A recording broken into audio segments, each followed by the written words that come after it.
Dirk and Tara, around 5:15 is when Wayne 15 learned about the 21-year-old's arrest. Now he's currently being transported back to the Allen County Jail, where he will be booked on 4 counts of murder. I'm in southeast Fort Wayne, just in front of Warsaw Drive. Now, police are still trying to piece together exactly what happened here, and details are still coming in, but here is what we know. Around 3 o'clock, 2 cars crashed outside of this apartment complex in the 3500 block of Warsaw Drive.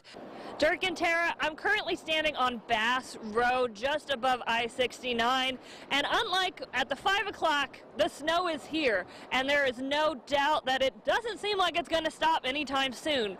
Now, traveling to this spot, more slick roads, the snow has gotten thicker, the roads have gotten worse, and people are starting to slow down even more than they were.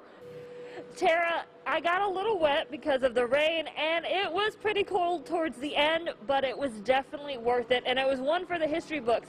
The crowd has been growing over the past hour, and it really feels like a church outdoors. Lots of praying and singing and thanking God for the verdict. I have been here for a little over an hour, and police are still trying to get the barricaded suspect and the 3 children out of the home in front of you for the past 4 hours. Yeah, the ground is broken and the ceremony is underway, and construction is supposed to start by the end of the month on the new home of Huntington Vikings football, track and field, and soccer teams. Both drivers walked away from the crash shaken but with no injuries. The driver of the car that ended up in the water credits the Samaritans in the video behind me for helping save his life. Oh no, everything happened fast. It's like a movie. When I hit the water, you just seen all the water, and it's just like I was feeling around. Honestly, man, I thought it was over with. 2 cars collided at the intersection of Clinton and Creighton Avenue, sending one of those cars into Ivan Levimoff Reservoir. The car was on the roof. We flipped it upside down. And those who witnessed the crash jumped into action. Yeah, it was upside down. We flipped the car on the side to pull him out. They didn't have to. You feel me? They jumped in, no hesitation. And they lifted me out of there. If it wasn't for them, it would have been over with. The Samaritans that helped the driver and the person that filmed the aftermath did not want to be recognized.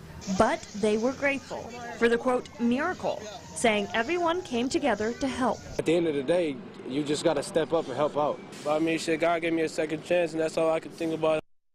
Traffic was stopped while police investigated the scene. The crash is still under investigation. It's a soap that will make you smell less ugly. That's the company's motto. But they aren't only cleaning your body. They are also helping veteran souls. As soon as you walk in the doors of Georgetown Square's Household 5 Soap Company, you are greeted by a motorcycle, Army memorabilia, and a mural you have to see to believe. Imagine Bath & Body Works got bought out by AC/DC. The shop is run by the Bradshaw family. Owner John is an Army veteran who started making soaps to help his grandson, who became allergic to a majority of soaps. You have to buy the materials in such big batches. We ended up making our own soaps. All of their soaps are made in-house, and all but one are vegan. The one that's not includes bacon. Their grand opening was in March of 2020, the day before Governor Holcomb shut down the state due to COVID. But the Bradshaws didn't let that stop them. We were just kind of looking at each other like, well, we're already going to have to pay the rent, so we might as well stay open. The group stayed open, but like most stores, business struggled. That's when Bradshaw turned back to his Army roots and began holding special events to help the veteran community. The Back to the Barracks program overall, though, is it's an ability for vets to just come in and hang out and know that they're surrounded by other vets. That's it. Like, there's no format, there's no shrink, nothing. You just come in, you hang out, you tell your stories, and you reconnect with the veterans that you used to connect with in the military. The events have become so popular, the shop is also holding other gatherings, including those for LGBTQ veterans, all of which are free. It can be difficult for vets after ETSing to find that sense of community. And this is our hope is that this is something that can kind of serve as a surrogate. And a majority of the products in the store are also made by veterans. Like any business, John says making money is important to stay open. But what is more important is giving back. The family says it was an Easter miracle, and the actions of the delivery driver you're about to meet not only saved a woman's life, but it also helped a new friendship bloom. If it wasn't for her, my mom would not be around today. There wasn't a dry eye Wednesday in the Forever Friends floral shop in New Haven, as Jim Millhouse met the woman who he says saved his mom's life. I'm blessed that I was able to be there for her, and I'm blessed that you came to let me know that she's okay. Shelley Rowell was making her rounds on Good Friday when she went to deliver flowers to Grandma Dorothy Drew. Rang the doorbell, nobody came, and all of a sudden I heard a scratching at the door. That scratching was Drew, who in her late 80s had fallen after having a massive stroke. Called 911, and in the meantime, I just started praying with her. I told her that she was going to be okay. First responders were able to break down a door and took Drew to a nearby hospital. But it wasn't until days later that Drew's son, Jim, learned how first responders were able to get to his mom. Even more surprising was that the delivery driver unknowingly arrived within 30 minutes after Drew had her stroke. She's an angel to our family, and she saved my mom's life, and there's no way we could ever repay her. The moms are asking for prayers as they continue to grieve and cope. They are also asking for help to find the people who left the scene. But it's just a mother's worst nightmare come true. And I wouldn't wish it on anybody. It's sad that we lost a beautiful soul. 17-year-old Samaya Barker was best known for her big hair, big lashes, big nails, and an even bigger personality. Family and friends say the teen was a peacemaker who was kind to everyone she met and was always a phone call away. Something about her was just magical. That magic sparked the interest of 16-year-old Benny Jimenez. Their love grew and helped create an unbreakable friendship between the pair's moms, Paula and Rihanna. And they say the pair were made for each other. They were inseparable. They were together 24/7 if they could be.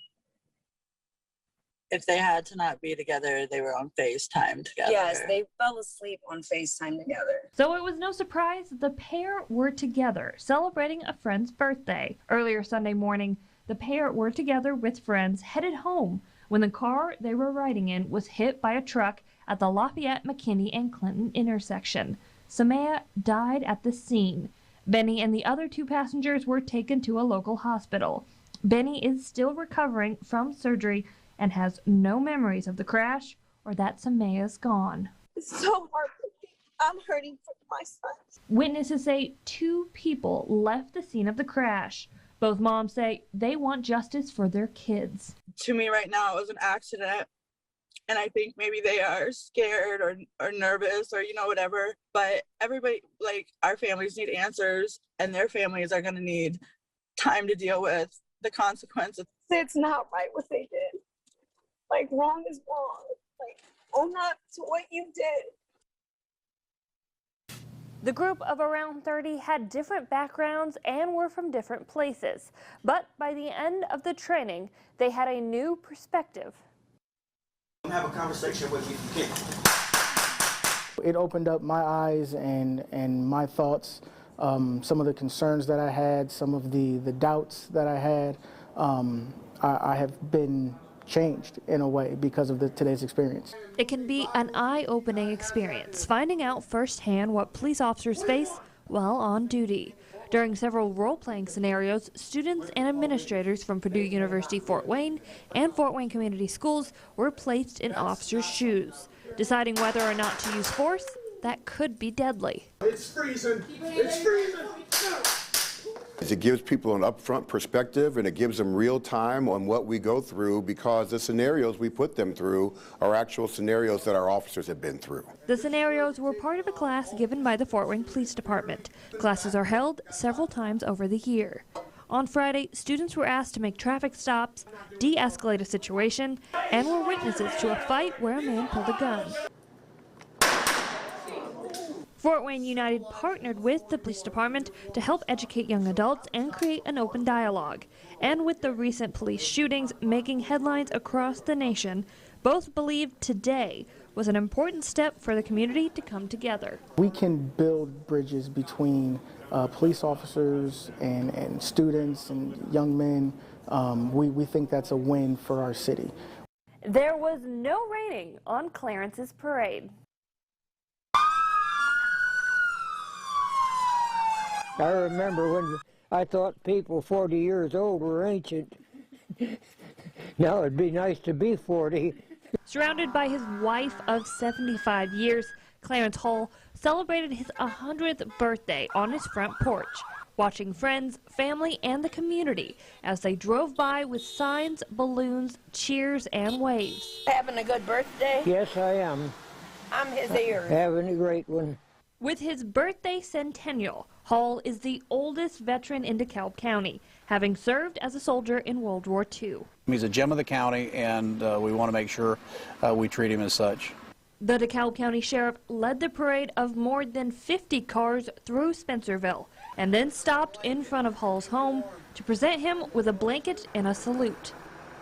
Oh, I was surprised they done it, so I saluted them back, because they was military men, and they're really, the police are just the same as soldiers in that sense. And he says this birthday was the best one yet. While walking around South Whitley, it's not hard to find residents who had an opinion about the proposed chicken ordinance, and the idea has ruffled feathers on both sides. It's an age-old question. Why did the chicken cross the road? In South Whitley, some residents believe they have an answer. It's to get out of town. Like, I'm not a chicken lover, but I see no reason at all that people shouldn't have them. For years, residents living within town limits have not been allowed to house chickens on their property. Now, a new ordinance could change that. I mean, it's not an uncommon thing in the state. And it'd be great for this town to move forward and become more progressive. I miss my chickens, and they're just sweet little animals, and there's lots of cities and towns that allow urban chickens. Several cities in Indiana, including South Bend and Evansville, allow chickens. If passed, the ordinance would allow those in town limits to raise up to 6 hens. I'm far more concerned about the people that have 12 cats versus a person that wants 6 chickens. One council member believes the idea could help bring a new life to the town. If the town people want something along that line with chickens, then that's something we should be able to accept and try to find if it works for the town. However, the ordinance has raised some concerns. Some residents believe by allowing chickens, it could open the door to other animals like pigs and cows. And others worry about what would happen to those who don't comply with the ordinance. The majority of the community really does seem to be in favor of this.